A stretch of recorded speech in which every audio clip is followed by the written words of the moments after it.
Hello aspirants, welcome to India for IAS. Daily answer writing practice day 31 ನ video discussion ನಿಮ್ಮೆಲ್ಲರಿಗೂ ಸ್ವಾಗತ. ನಾನು Shivalingaiah. So day 31 ಗೆ ನಿಮಗೆ ಕೊಟ್ಟಂತಹ ಪ್ರಶ್ನೆ ಬಂದು good governance is essential for the development of any country. Analyze the key principles of good governance and their relevance in the context of India. ಯಾವುದೇ ದೇಶದ ಅಭಿವೃದ್ಧಿಗೆ ಸುಶಾಸನ ಅತ್ಯಗತ್ಯ. ಸುಶಾಸನದ ಪ್ರಮುಖ ತತ್ವಗಳು ಮತ್ತು ಭಾರತಕ್ಕೆ ಸಂಬಂಧಿಸಿದಂತೆ ಅದರ ಪ್ರಸ್ತುತತೆಯನ್ನು ವಿಶ್ಲೇಷಿಸಿ ಅಂತ ಯೂಶಲಿ ನಿಮಗೆ 15 ಅಂಕಗಳ ಒಂದು ಪ್ರಶ್ನೆಯನ್ನು ನೀಡಲಾಗಿತ್ತು. 250 ಪದಗಳ ಮಿತಿಯೊಳಗೆ ಈ ಪ್ರಶ್ನೆಗೆ ನೀವು ಉತ್ತರವನ್ನು ಉತ್ತರಿಸಬೇಕಾಗಿರುತ್ತೆ. ಸೊ ಕಾನ್ಸೆಪ್ಟ್ ಕೇಳಿರುವಂಥದ್ದು ಯೂಶಲಿ ಈ ವಾರದ ಅಂದ್ರೆ ಈ ವಾರದಲ್ಲಿರುವಂತಹ ಎಲ್ಲಾ ಪ್ರಶ್ನೆಗಳು ಕೂಡ ನಿಮಗೆ ಪಬ್ಲಿಕ್ ಅಡ್ಮಿನಿಸ್ಟ್ರೇಷನ್ ಅಥವಾ ಸಾರ್ವಜನಿಕ ಆಡಳಿತದ ಒಂದು ವಿಷಯಕ್ಕೆ ಸಂಬಂಧಪಟ್ಟಂತಹ ವಿಷಯಗಳಾಗಿರ್ತವೆ.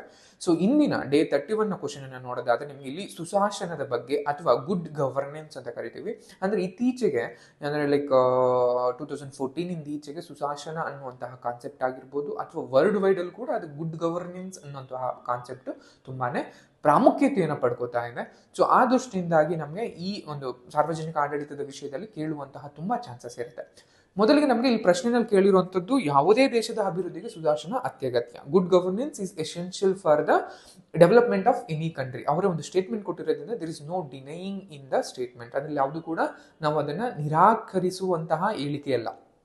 ಪಾಸಿಟಿವ್ ನೋಟ್ ಆಗಿರೋದ್ರಿಂದ ನಮ್ದು ಇಲ್ಲಿ ಯಾವುದೇ ರೀತಿಯಾದಂತಹ ನಮ್ಮದು ಒಂದು ಅಭಿವ್ಯಕ್ತಿಸುವಂತಹ ಯಾವುದೇ ಅಂಶಗಳು ಇಲ್ಲಿ ಕಂಡು ಬರಲ್ಲ.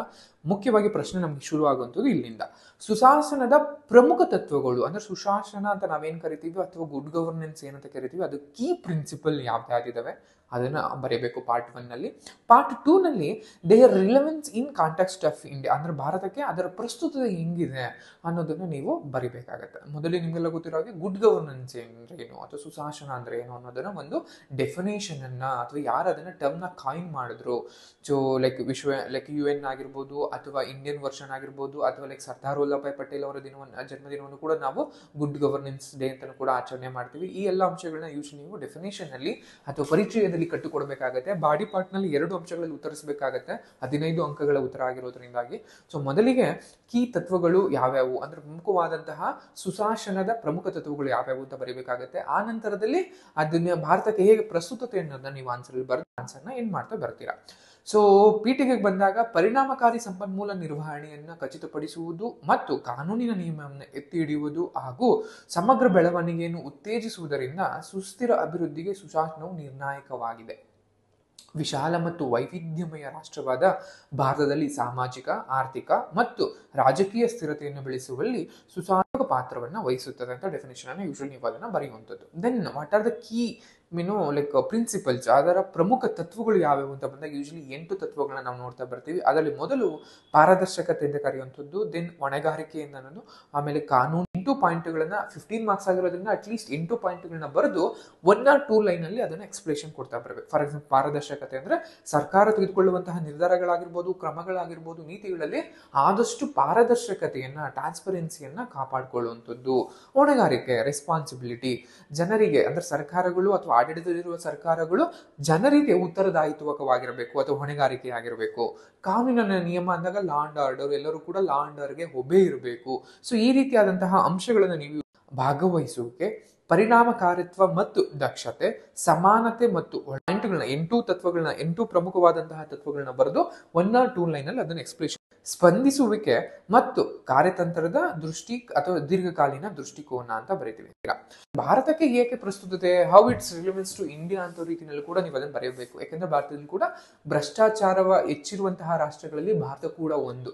ಸೊ ಅದರಿಂದಾಗಿ ಭ್ರಷ್ಟಾಚಾರವನ್ನ ಗೈಡ್ ಮಾಡೋದಕ್ಕೆ ಅದಾಗಿರ್ಬೋದು ಅಥವಾ ಸಮಗ್ರ ಬೆಳವಣಿಗೆ, it's India is still developing ಅಂದ್ರೆ ಅಭಿವೃದ್ಧಿಶೀಲ ರಾಷ್ಟ್ರವಾಗಿರೋದ್ರಿಂದ ಈ ಹಂತದಲ್ಲಿ ಸುಶಾಸನವನ್ನ ತುಂಬಾ ಮುಖ್ಯ ಆಗಿರುತ್ತೆ. ಅಂದ್ರೆ ಎಲ್ಲರ ಅಭಿವೃದ್ಧಿಗೆ ಅಥವಾ ಎಲ್ಲರ ಏಳಿಗೆಗೆ ಭಾರತದ ನಿಜವಾದ ನೈಜ ಏಳಿಗೆ ಅನ್ನುವಂಥದ್ದು ಯಾರೋ 1%.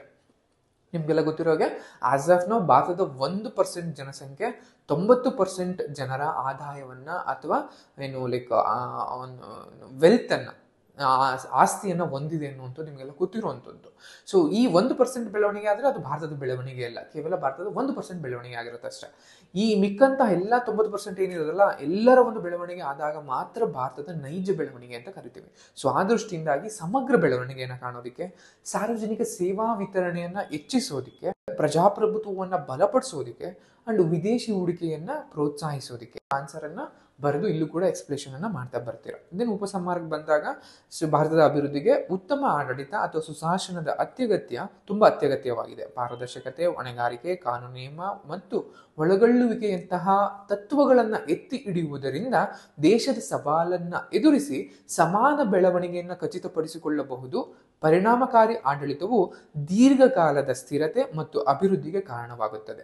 ಇದು ಸಮಾಜದ ಎಲ್ಲ ವರ್ಗಗಳಿಗೆ ಪ್ರಯೋಜನವನ್ನ ನೀಡುತ್ತದೆ. ಈ ರೀತಿಯಾಗಿ ನೀವು ಒಂದು ಡೆಫಿನಿಷನ್ ಅದಕ್ಕೆ ಕನ್ಕ್ಲೂಷನ್ ಅನ್ನು ಕೊಟ್ಟರೆ ವ್ಯಾಲ್ಯೂಬಲ್ ಆಗಿರುತ್ತೆ. ಇಟ್ಸ್ ಒನ್ ಅಪ್ರೋಚ್ ಅಷ್ಟೇ. ಈ ರೀತಿಯಾಗಿ ಒಂದು ಅಪ್ರೋಚ್ ಇಸ್ ಬೆಸ್ಟ್ ಅನ್ನುವಂಥದ್ದು. ನೀವು ಬೇರೆ ರೀತಿಯ ಅಪ್ರೋಚಸ್ಗಳನ್ನ ಕೂಡ ನೀವು ನೋಡ್ತಾ ಬರ್ಬೋದು. ಇನ್ ಇಂಗ್ಲಿಷ್ ಮೀಡಿಯಂ ಆಗಿರ್ಬೋದು and key principles of good governance like transparency, accountability, participation, effectiveness and efficiency, equity and responsiveness, and last one strategic vision and long term orientation. And relevance of good governance India ಬಂದಾಗ addressing corruption ಆಗಿರ್ಬೋದು, fostering inclusive growth ಆಗಿರ್ಬೋದು, enhancing the public service delivery to like people ಆಗಿರ್ಬೋದು, ಅಥವಾ strengthening democracy and encouraging the foreign investment. ಇದು and conclusion ನೀವು good governance approach ಮಾಡ್ತಾ ಬರ್ತೀರಾ. ಇದು ಡೇ 31 ವಿಡಿಯೋ ಡಿಸ್ಕಷನ್ ಆಗಿರುತ್ತೆ. ಸೊ ಈ ವಿಡಿಯೋಲಿ ಎಂದಾಗುತ್ತೆ. Thank you.